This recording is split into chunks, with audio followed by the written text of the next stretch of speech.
I'm Dean Ehmann. I'm 43 years old. I live in Sula, Montana, and I will be the next hero. This is my backyard, the Bitterroot Mountains. Dean here. I'm a single dad. I live by myself, and I have two little girls that share time between me and their mom, who lives 20 miles away. We just got done eating a little breakfast, some elk sausage on a bull elk that my daughters and I shot last year. And I'm going to introduce you to my heroes. This is little Casey. She's 11 years old, she's a 4.0 student, and she's one good little basketball player. She plays basketball and volleyball on the 7th grade team starting in Darby, and she's only a 6th grader. And here's the other hero in my life, Keely. She's a sophomore in high school, Darby. As a freshman last year, she lettered in basketball, volleyball, and track, and ended up placing 2 events at state in track. This year she just finished up her volleyball season, academic all-state, and was voted best hitter by her teammates.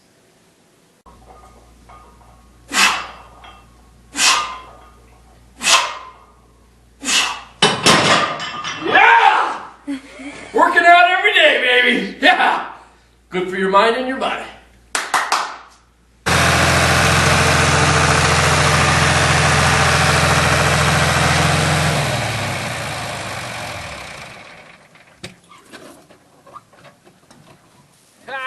Here we are! Here we are in Montana. Beautiful day. Snowed a little bit last night. I have a 540-acre cattle ranch in Sula, Montana. These are my horses I use to take care of my stock, my tractor I feed the cattle with, and the hills that we run the cattle in the summertime. In the next 20 minutes you'll see a lot of what we do around here. So outside of the cattle business I run, I also have a little excavating company to kind of help make ends meet. And in 2000, there was a raging fire that ripped through Sula, and it burned up everything. We had our hay stacked in the up in the haystack, and all the hay burned up, and we lost all our pasture ground. All the grass burned up, and the only thing we didn't lose is our buildings and houses. Luckily, we were able to save them, but it was just a horrific fire, horrific. And so after that, I just sitting and watching that, and there's nothing, just helpless feeling. I said, that's it. I'm signing my equipment up, and I'm gonna be right in the middle of the battle the next time fire comes through. And for the last 8-9 years, I get out every year on fire, and so my excavator, I get out quite a bit. And at this point, through the Forest Service, I am at the very top of the priority list for fires. If they get bad, they give me a call. And this summer there was a fire in Hamilton, Sawtooth Fire, and at the morning briefing they were talking about this ridge and all this stuff, and they needed to get a fire line in and to save a bunch of houses, and they just, the other excavator guy said, hey, it's too steep and dangerous, we can't get up in there, and I just finally couldn't take it anymore. I stood up and said, hey, if it's going to save houses, I'll get up there. I don't care what I got to do, I'll get up there. And so I'm the only excavator that's ever been on the top of Goat Mountain, twice.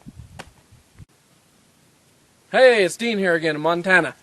Just a little bit about myself. In high school, I was a high school wrestler, and I played football, and I was very competitive. I'm absolutely the most competitive person you'll ever meet. I did very well in them sports in that time for the 80s. But now I've moved on. Now what I do is I have 2 daughters, and I help them to be the best they can possibly be. I work out with them. I shoot hoops with them. They're a couple of all-star basketball players, and it's very exciting for me to do. But now that I'm in my 40s, I'm 43, and I've moved on to other little hobbies that I like to do. Highly competitive once again. Here in Montana, in the Bitterroot Valley here, we have a group of guys that, it's almost like a rock crawler, but it's called a snow crawler. It's the same idea, but you're in snow instead of in rocks. And a couple years ago, I went with some guys, and I thought it looked really fun and exciting, very competitive, to see who can get to the top of the hill the fastest, or get into the hot springs the fastest, up these logging roads and stuff. And so everyone told me what I needed to build. This is what you need to build. This is what you need to do. And I said, no. I said, this is what I'm gonna do. I'm getting to the point here. You'll see what I'm talking about.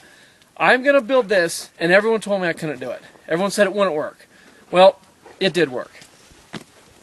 I built Sam I Am right here. I have had every bolt out of him 3 times to make it better. If it'll make it faster or lighter or better in the snow, I've done it. Pulled it apart. It's got 20 forward gears. It's got lockers front and rear. It's got 5 reverses. It'll go anywhere. And my goal is when we all go out and head to the hot springs, I'm going to be the first one there. come hell or high water, I will be the first one there, no matter what happens. I built it for fun, and that's what I've done every winter. I can't wait for the snow to fly. But now it's kind of gotten to the point. Last year, a lady called me, and her husband was an outfitter, a hunting outfitter here, and it was Thanksgiving time, and there was about a 3-foot storm that came in. He's an outfitter back in the Selway, and he has this Suburban with tracks on it, and he had 5 hunters with him, and they headed in, and on the way out after the big snowstorm, they got stuck. And she called and said that the snow was over the hood of the Suburban, and they didn't know what to do. It was a miserable freezing night, and they didn't know what was going to happen. And they kind of called me and hoping I could go in on a snowmobile and get them out. And I mean, if anyone's ever snowmobiled, the snowmobiles this day hardly have a big enough seat for one person to ride on. You're not gonna haul 5 people out, not even possible.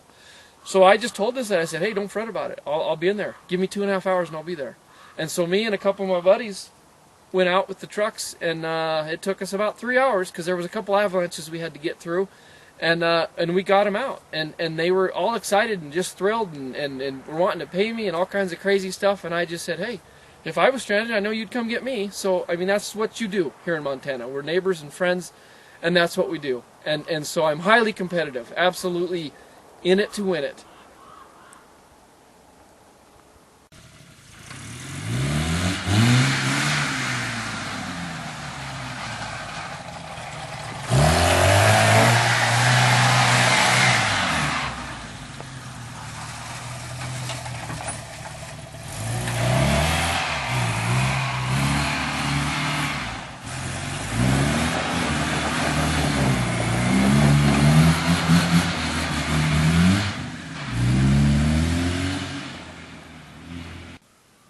Well, here we are. This is in my little heifer pen. I wanted you to see my little heifers that I'm feeding. They'll go into the breeding stock next spring, so I'm trying to fatten them up and get them strong, and so they'll be ready to be able to get through the winter. I thought I'd tell you a little story about college. I played football for my first year at college, and then Montana State showed me how slow and small I was, so I decided to rodeo. And so my brother and I started doing bareback horses. We were fairly decent at it because we'd rode horses all our whole lives, and so towards my senior year, I realized that I kind of wanted to go pro, and my brother did too. And so we sat down and talked about it and realized that we couldn't really both go pro and leave my mom and dad with the ranch by themselves. So we decided, my senior year, we decided to have a little contest. Whoever could make the most money, prize money that year, would get to go on and be pro, and the other one would go back and take care of the ranch. And so my brother beat me by $57, and so I've managed the ranch ever since. Stop it? Yeah. Okay, I'll just... So anyway, Taz, get back here! Knock it off, get back here! Come here, bud! Right here! Knock it off. You're not supposed to chase them unless I tell you. Sit, you sit. Sorry about that. Taz, you be good, you know not to do that. Okay. Well, maybe this is a good time for me to, sit, you stay. Maybe a good time to explain to you that I have a terrible temper. Not just in any situation, but if I feel my kids are in danger, or one of my friends, or one of my loved ones, I see red and I lose it. And it's an Ehmann trait. My dad has it terrible. My grandpa was awful. My grandpa at 75 years old would out in the crowd with the cows he would shake his fist at God and let him have it, and I would just be waiting for the lightning bolt to come. Scared the hell out of me.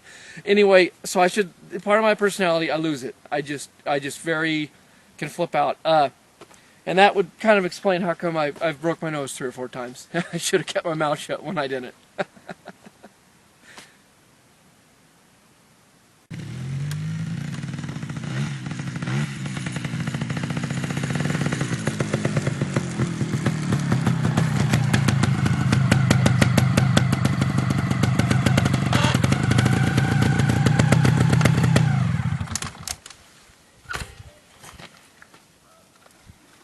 Well, here's my summer hobby. It's called a trials bike. It's kind of a European thing. Those guys over there do all kinds of rock stuff with it, and I'm not quite that good, but I try to do it in the summertime to work on my balance and strength and stay in really good shape for snowmobile season is what I do. And so, if there wasn't snow on the ground, I'd show you what it could do, but I'd probably crash, which might be exciting anyway. But There it is. It's a 280cc bike that weighs 148 pounds, and so I can go anywhere. I can go anywhere on it. There's no place I can't get around on with it, and so up here where I live, limitless places I can go. I could explore every day, and that's what I do on the weekends and stuff, and after work sometimes. So, well, here we are again. Now we're going to talk about the most competitive thing I do. In the wintertime, here in the Bitterroot Valley, we get typically 5 to 10 feet of snow annually, and absolutely live for snowmobiling. Hence the rocket. There she is, baby. Oh boy. This is where the magic happens. Maybe that's why I can't keep a girlfriend. Anyway, last year, in it to win it, boys. In it to win it. We were hill climbing back in the Lost Horse area, and there was this big chute area no one could make it up into, and I just kept telling them, I'm going to make it. I'm making it. I'm making it, no matter what. The problem was there was a big cornice at the top, which is blown snow over the top, if you don't know what that is. And so I got closer, and then I got closer, and then I got closer, and then I just said, I'm going over the top this time. Well, I got on the cornice and buried it, stuck. I was in the middle of nowhere, stuck. Everyone was 300 yards down the hill. I didn't know what to do. And so the wind was blowing. I was scared. I didn't know what the heck to do. So I just kept, they always tell you, you don't want your sled to take off downhill on its own because it's going to hit a tree. And so I had to try to turn it around, and I got it about halfway around, and it started to roll over. And I was going through my mind, I didn't want it to go straight, and I knew if it rolled sideways, at least it wouldn't be too fast, I guess, because there was 4 feet of powder. And so it started to roll over, and I was trying to grab the skis to catch it, and I kept trying to grab the skis, and every time it would roll over, the skis would uppercut my chin, and then finally, some of my wrist got in the ski, and it just flipped me about 20 yards down the hill, and that was it. I said, that's it. The sled's on its own. And it literally rolled, and I counted it 18 times to the bottom, and so had to do a few repairs, and that cost me a little money, but I still had the highest mark on the hill.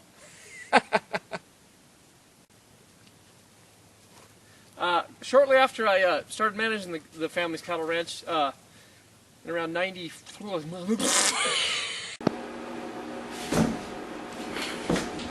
Yes. Oh, it's